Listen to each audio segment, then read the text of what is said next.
त्यामुळे एकंदरीतच सध्या राष्ट्रवादी एनडीएचा भाग होणार का आणि त्याचबरोबर केंद्रात जे मंत्रिमंडळ होऊ घातले त्या पार्श्वभूमीवर सध्या राज्यात राजकीय चर्चांना उधाण आले।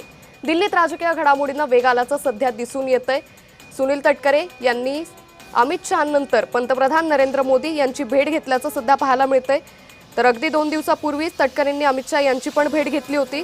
या भेटीचा अधिकृत मजकूर बाहेर आलेला नाहीये, पण शहांच्या भेटीनंतर सुनील तटकरे यांनी पंतप्रधान नरेंद्र मोदींची भेट घेतल्यामुळे राजकीय वर्तुळात सध्या चर्चांना उधाण आलेले आहे।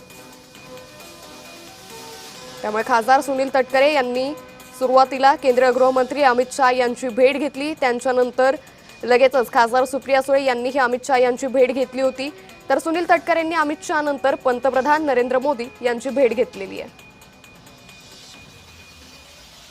तर या संदर्भात अधिक माहिती घेऊयात आमच्या प्रतिनिधी भाग्यश्री प्रधान यांच्याकडून। भाग्यश्री, खासदार सुनील तटकरे यांच्या दिल्लीतील गाठीभेटी वाढताना दिसतायत, काय अधिक माहिती?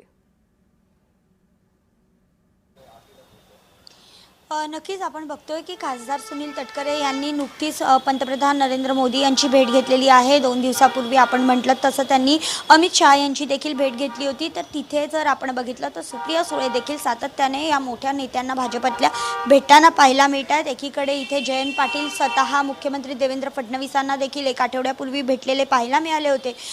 खरं तर सुप्रिया सुळेंकडनं असं सांगण्यात येतं की त्यांच्या लेकीचं आत्ताच नुकतं लग्न पार पडलं आणि त्यातले काही दिल्लीतल्या लोकांना मुंबईत यायला जमलं नव्हतं, तर त्याची एक रिसेप्शन पार्टी जी आहे ती 10 तारखेला दिल्लीमध्ये आयोजित केली आणि त्याचं आमंत्रण देण्यासाठी मी सातत्याने सगळ्यांना भेटते असं त्या सांगतायत। मात्र एकंदरीत जर आपण बघितलं तर गेले अनेक दिवस पक्ष विलिनीकरणाच्या ज्या चर्चा आहेत राष्ट्रवादीच्या त्या सुरू आहेत। एकीकडे असंही जी आहे माहिती मिळते सूत्रांकडनं की सुनेत्रा पवार यांना देखील मोठ्या पक्षांनी भाजपच्या मोठ्या नेत्यांनी सांगितलेलं आहे की जर मंत्रिपद हवं असेल तर दोन्ही राष्ट्रवादींना एकत्र यावं लागेल, अशा पद्धतीने त्यांना सांगण्यात आल्याची माहिती देखील सूत्र देताना पाहायला मिळतात। त्यामुळे एकंदरीतच या राजकीय घडामोडींना महत्त्व आलेलं आहे, वेग आलेला आहे।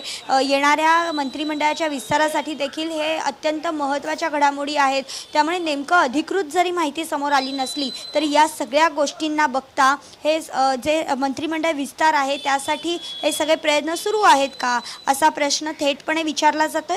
आणि त्यामध्ये आणखीन एक विशेष सांगायची गोष्ट झाली तर रोहित पवार मात्र याला कुठेही तयार नसल्याचं देखील सूत्रांनी सांगितलेलं आहे। त्यामुळे सध्या जर आपण बघितलं तर रोहित पवार वेगवेगळ्या ठिकाणी भेटी देतात, मात्र ते एकटेच असतात, त्यांच्या पक्षातले आमदार त्यांच्याबरोबर नसतात असं देखील बऱ्याचदा दिसून येत आहे। त्यामुळे हे सगळं गोष्टी ज्या आहेत त्या घडामोडी ज्या आहेत त्या या सगळ्याशीच निगडीत आहेत का अशी चर्चा देखील राजकीय वर्तुळात मोठ्या प्रमाणात रंगलेली पाहायला मिळते। निश्चित भाग्यश्री, या संदर्भातले अपडेट घेत राहू। तुर्तास धन्यवाद आपण दिलेल्या सविस्तर माहितीसाठी।